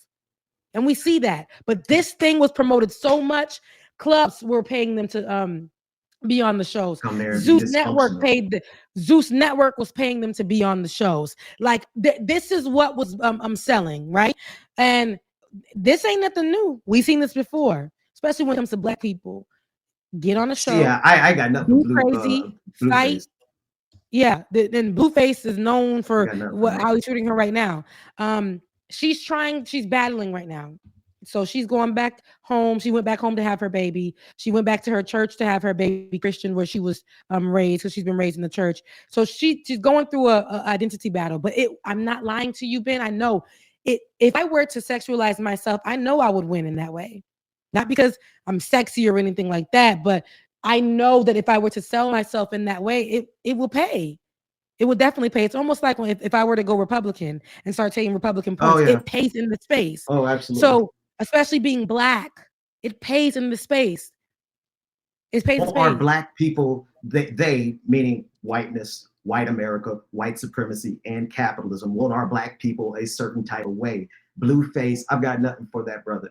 Nothing, because I've seen what he does, what he stands for, what he has done to Krishan, what he's his own son, right? What's going on? The baby that she's getting ready to give birth to. Nothing for that brother except to say this: he's exactly the type of Negro this system wants. Right? All this is exactly this is the way they want to see their Blackness. You only have two types of Black people that the system wants to see: either a Black step and fetching conservative, or one of these Black hyper ratchet, hyper ghetto, hyper whatever. It's nothing wrong. Listen, everybody is going to do their thing their way. Everybody's not going to be old and conservative. We old. I get it. Women, we're old folks. I get it. But the fact that the path towards prosperity for so many people, Black people in this country, is through hyper ratchetness, it's not. That's got to change. And this is all these women are so beautiful. I don't mind none of this, but I think, like you said, there's a hyper. And here, let's talk about Cardi B, Nicki Minaj, although Meg Thee Stallion. I feel like they have some kind of say so and how they want to sexualize themselves. These women are literally working off audience, people in the comment section, industry will drop Sexy Red if she chooses to actually start dropping music that doesn't focus on the color of her vagina or her backside. No, industry will stop her. She has other songs that I've heard that, talk about other things, but I believe that they don't want to hear that music style. We don't want to hear, it's not going to go viral. We need to make it make sense. Sexy Red on stage, they haven't poured into her stage appearance. And I'm talking about how she looks, but literally how she is on stage. They haven't poured into that. They just know that she's going to get on there and say these words, and the crowd's going to go crazy because this is a viral situation. We got to keep it viral. They're not pouring into her talent. They're not pouring into helping her grow as an artist. It's about keeping her where she's at and keeping them here. And every view and every comment and everything, the people are going to want to see more. You're going to have to keep giving them what they want. You're not going to have that control. And I feel like Cardi B has control over the way she wants to sexualize herself. I feel like Meg Thee Stallion is in a place where she wants to sexualize herself. They have control over that. The industry right now, for those other women like Sexy Red and Sukiana and others, I feel like they're controlling how they should be sexy. I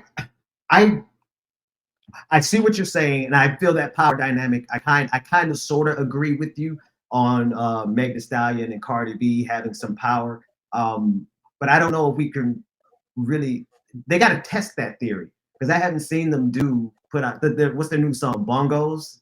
Like, I like bongos. I've heard bongos. I hear it pops at the club. There's a lot of sexualness in the song.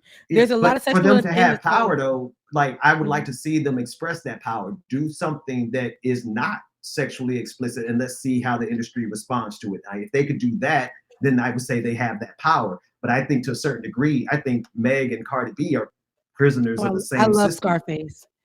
Yeah. So there's Scarlip. There's a girl called Scarlip. She is a gangster. She don't rap about sex. She rap around pulling up, murdering people. It's crazy.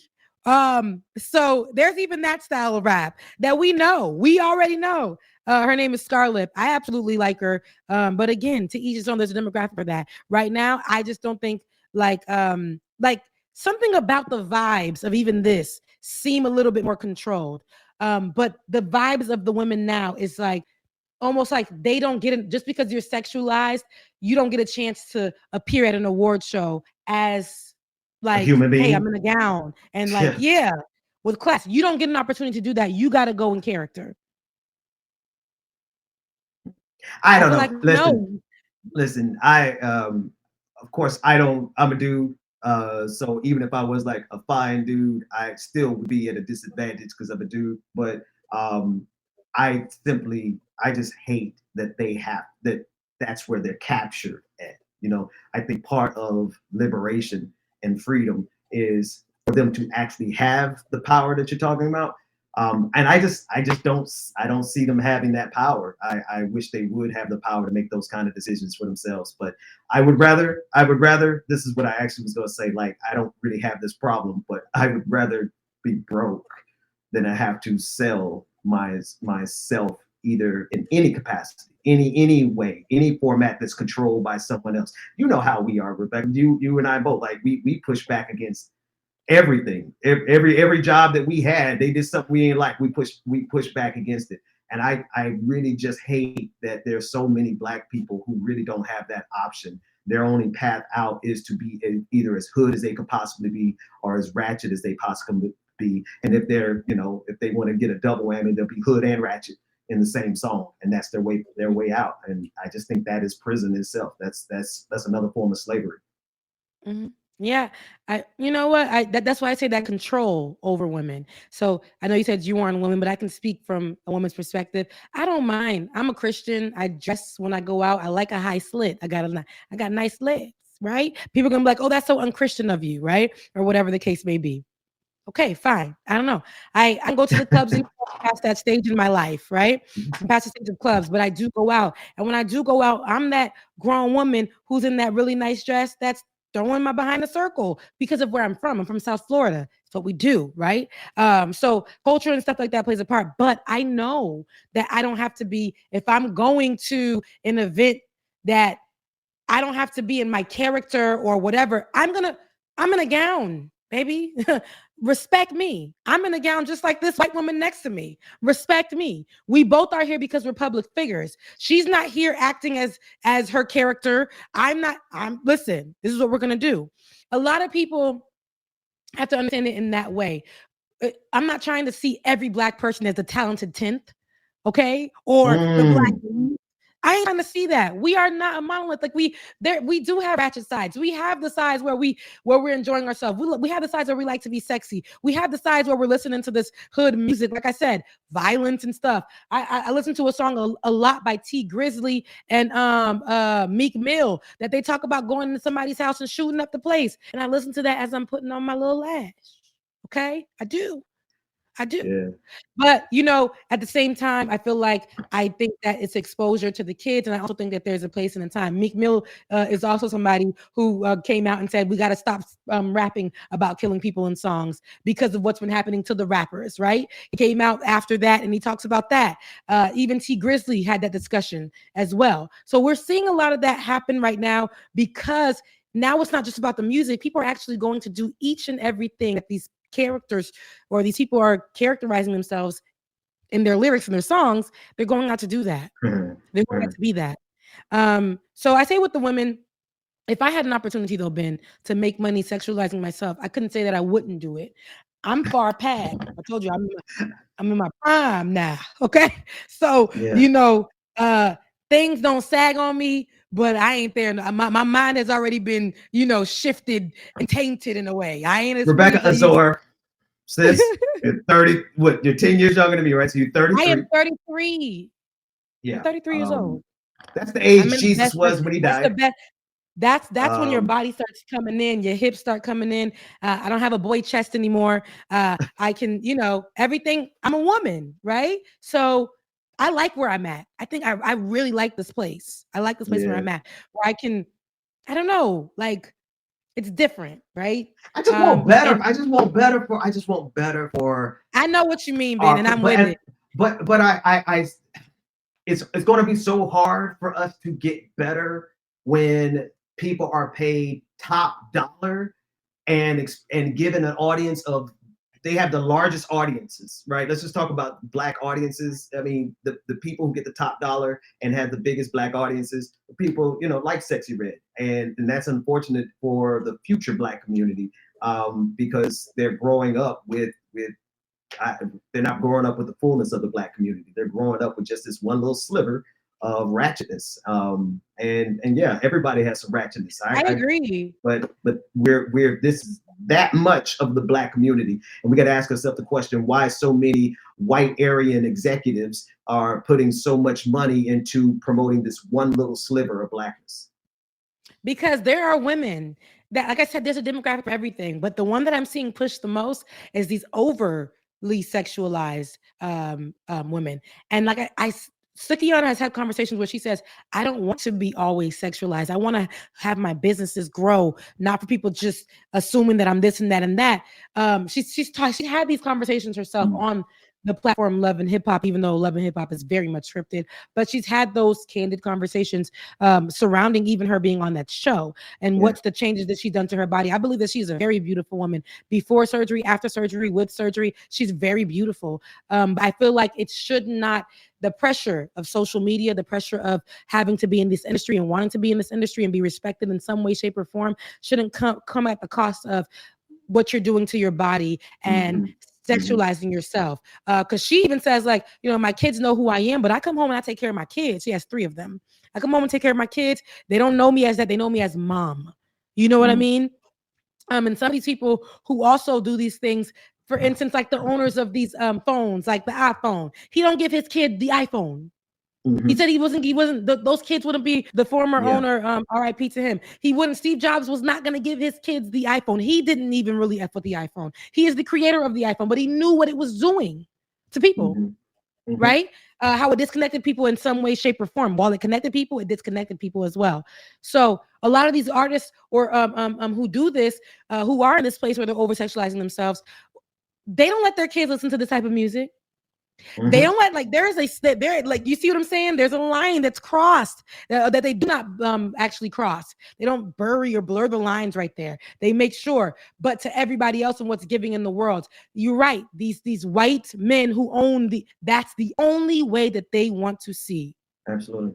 And the last thing I would say about this is I want to double back to something you already said. Despite everything I have said about Sexy Red and Suki in this clip, not now one of them deserve the disrespect or particularly with Suki, the sexual assault that she endured on video. Ever. I don't care how hypersexualized she does herself or exploited by. I don't care what the story is. Neither of them deserve some of the gross things that they are enduring. So I don't care what they do. Like I said, there's a demographic for all of them. I just ain't in it. And in my opinion, it was my opinion. And yours were yours. But there is a demographic for that group of people. I want them to have more control over how they want to do it. If that's what you want to do, you actually see it bleed over into their craft. I see Sexy Red on stage. They do not pour into her stage presence. They don't pour into how she is on stage. They do not. They keep her with this one look, stance. They don't want her to grow. They don't want her to grow. They got to keep it like that because that's what sells. In today's day and age, going viral is more important than perfecting your craft. Oh yeah, that's it. I would love to hear bars from either one of them would make my day. Some good bars. I think they're both beautiful women, and even the other girls that are part of the crew. Glorilla, such a beautiful girl. All these women are beautiful, and I even see Glorilla actually starting to come into her own control of how she wants to be viewed as well in this space. We see a change from that initial let's be so ratchet to her now coming up wanting to take care of her stage presence. I believe that she tapped on, was it Tiana Taylor, for her stage presence to look more than just having her friends on stage look ratchet. Let me start actually doing some like tapping into some, if I want to be sexy, how does that look instead of just being sexualized? How does it look if I'm trying to be sexy? And of course, social media laughed at her, but she said, that's where I'm trying to go now. I want to be sexy. I want to rap and be sexy, not just overly sexualized all the time or talking about hating on men or whatever the case may be. I can see a change happening because she has a little bit more control in, I feel like, where she wants to be and what she wants to look like. It's okay to elevate. You don't always have to be stuck in this place. You can grow, baby. You can still talk about having penis in your mouth and still grow. I don't care. No, because that's what they talk about. It could still be that, whatever it is. So anyway. I know we got to go. But I don't think they can grow. I think hip hop is intentionally designed to freeze dry people at the age of 19. And no matter how old they get, they got to come back and be that same. Look at how a lot of men in hip hop have not evolved since they were like 19. That's because a particular brand of hip hop that is being sold by those white executives, those white Aryan executives, can't afford to have grown men and grown women representing their life through music. They need to have children, 19-year-olds. So that's why you have a lot of grown men children who like 50 and 60. Ain't nothing wrong with rapping at 50, but at the same time, you rapping about the same stuff at 50 you were rapping about when you're 19. You didn't grow.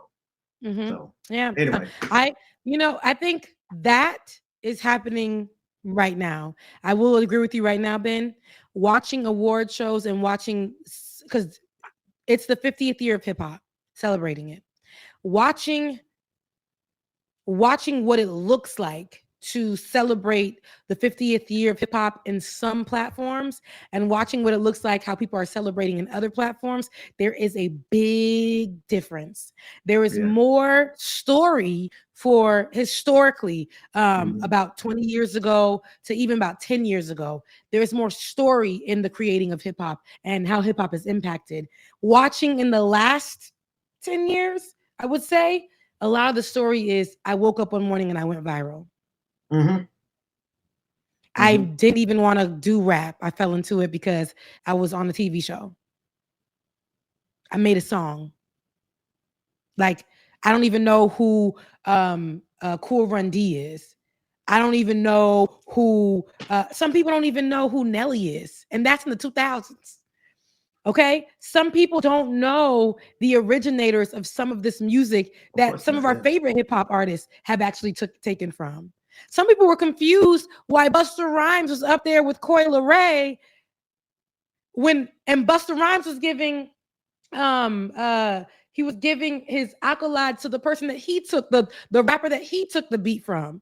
So it's a historical thing, but I feel like the new generation has stopped and doesn't want to know anything about hip hop in the past. They like it when it is quick, fast, and in a hurry. They like this microwaves. I went viral. Don't know who this artist is going to be. Remember back in the day when a CD used to come out? Now I sound old.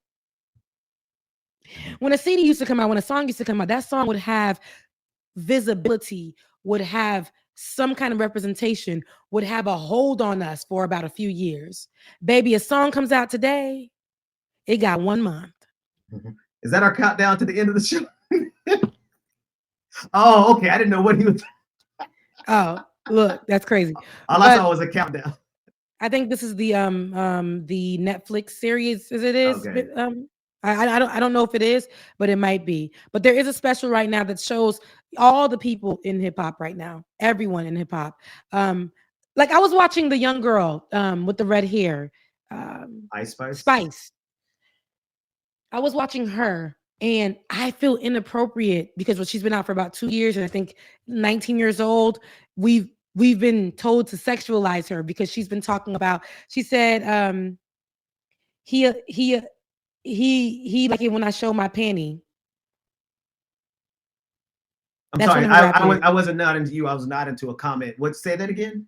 What did it say? He likes it when I show my panty. And I'm like, at 19 years old, I don't want a 40-year-old man saying he likes to see her panty.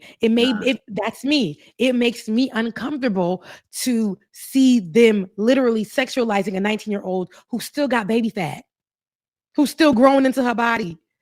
And she's in interviews saying that she keeps an extra panty in her purse.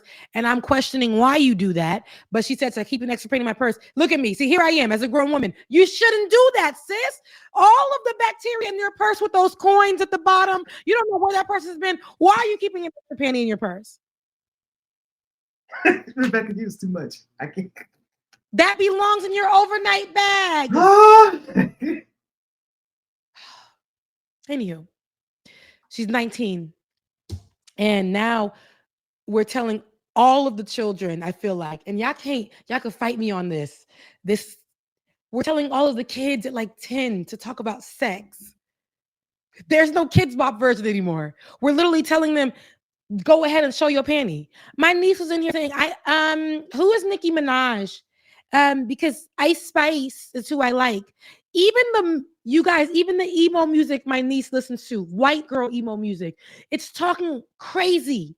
It's talking crazy, and it's making her feel emotions that I think she shouldn't be feeling at damn 9. No.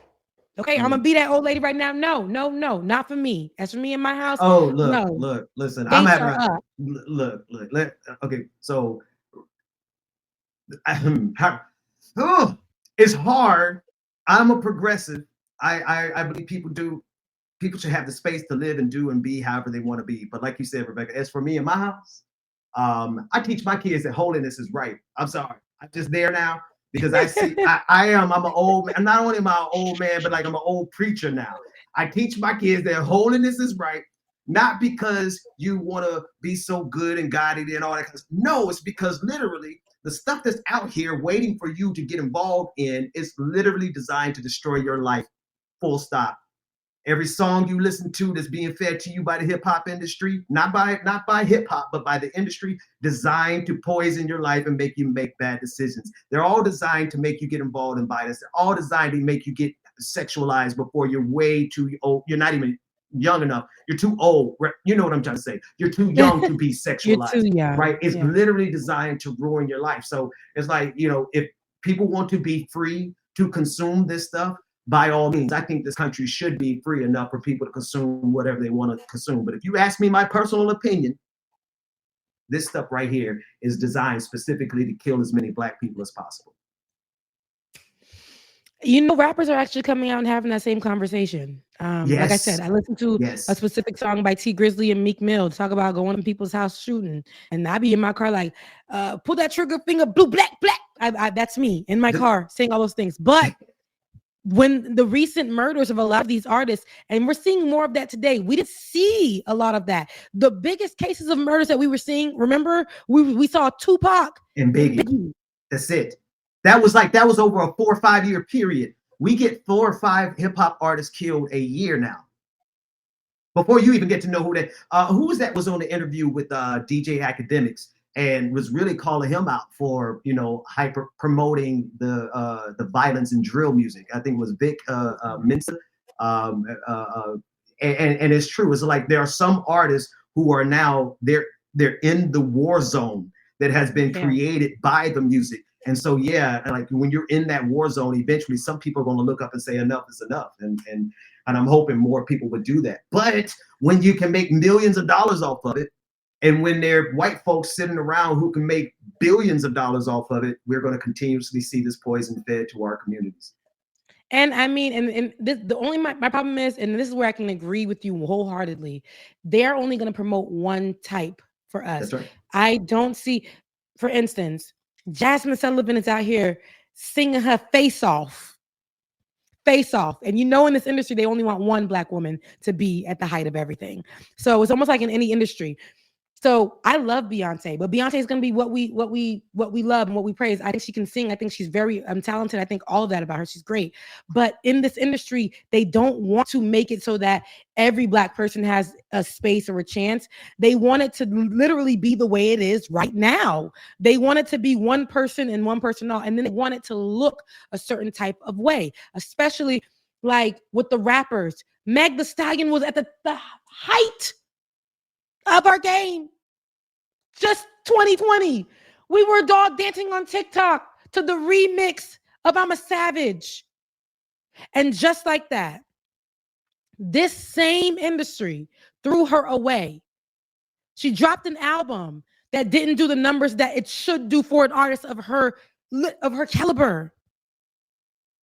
And they started to continue to push these 5-minute rappers. Glorilla came out. She was the hottest. We haven't really seen much of Glorilla since. We've been seeing Sexy Red. Sukiyana, we didn't even know who she was for real. Now we're seeing more of her because of what they're pushing. They want this particular thing to be the end all be all when it comes to how to view Black people and their art when it comes to music. And a lot of people in the comment section, not in this one particularly, but when this conversation is had, because there's this idea that we are trying to tell people who to be and how to be, when it's not us that's doing that. It's actually the industry that's telling you the only person you can be and the only person and the only voice that you can have. And sometimes it's not even your own. I ain't trying to tell you how to be. I ain't trying to tell you how to be. I keep plenty of rappers in my rotation. I ain't trying to tell you how to be, but I am going to tell you, if this is guiding your children are going to have some serious issues for you to try to sort through. And I don't even think you're going to be able to. because you would have let your children be raised by the very worst images of blackness that they can monetize. Yeah, that's what we're doing. I think children should not be. I really do. I think especially today's kids. No, and no. Sorry. There's no line. Like somebody said in the comment section, sex ed isn't even being offered because people are afraid to teach their kids about sex in schools. Like in Florida, they do not want to have sex ed. They don't want to talk about African American. But what they're being taught is through this music. That's Sorry, right. There's no balance here. So no, I don't want my kid believing that she needs to be with an STI and if she's in a relationship. Toxic relationships are the thing to be had. No, sorry, there's no balance. So until we can get that balance where they can understand what the difference is, then hell no. No and no and no. It's Sorry, for me and my not house. a monolith. Yeah, as for me and my house, that's what it'll be. Our producer has to go do white people stuff like walk his dog, and I know Ben got to go take care of his family. Got some kids been knocking on the door all service. I mean, all show. All service, because Ben be preaching. This ain't service. But listen, you guys, thank you for being here with us. We're at the end of the show. Don't forget, we have a merch store now. Make sure y'all hit it up. Head to the merch store. Hey, if you are not a patron, okay, head over to patreon.com/like it or not. Patreon.com/like it or not. Right now, we have 101 members. With your help, you guys could continue to help us do the show, stay together, right? Be here for you guys more often because we're all trying to be free and we're all trying to make sure we get you the messages, that good news, okay? We're trying to make sure we give you that from our point of view. You don't have much of that in this space on the internet. You don't hear Black voices. You don't hear the perspective of politics from Black voices that put in Black issues that they are wanting to leave out. We're here. You guys, make sure to support. If you guys want to support directly, my Cash App is Becca's Voice. You got BPD 2018. That's me. BPD 2018, DJ X3C, and DKG 87. I believe that's what it was. You guys, so I said those Cash Apps. You guys, if you want to give to us, if you want to give to the merch, if you want to become a Patreon, make sure you do so. And don't forget, like, share, and subscribe, because each of those definitely help us. Head over to my personal page at Rebecca Azor on YouTube to help me be able to monetize as well. On my personal page, that's Rebecca Azor. You're going to find a lot of content that's to come. I told you guys this fall, I'm dropping a series where I'm only going to do good news. And I'm dropping it exclusively. The show name, right? Like it or not. You guys, this is exclusive. The Shades of Good News. That's going to be dropping here at the end of September on Rebecca Azor's page exclusively. The Shades of Good News. All right. Y'all know it's going to be Black. I'm at the end of the show. Ben's at the end of the show. Go be with your family. I'm going to go ahead and take care of my home. I love you guys. Mean it. We'll see you. Shout out to Lateef and the Black men that sit around Lateef, them grown Black men. Ain't nothing like grown Black men sitting on the porch watching something and sipping on a little cognac on a Saturday afternoon. Shout out. I love that. And you know it got to be dark. It's got to be dark. It got to be dark. You can't be on the porch drinking vodka. I'm going to be worried about you. I love y'all so much. Mean it. See you. Sticks and stones may break my bone, but your words can't hurt me. No, you just can't hurt me. No, I ain't been right more than I've been wrong, and it still can't hurt me. No, it just can't hurt me.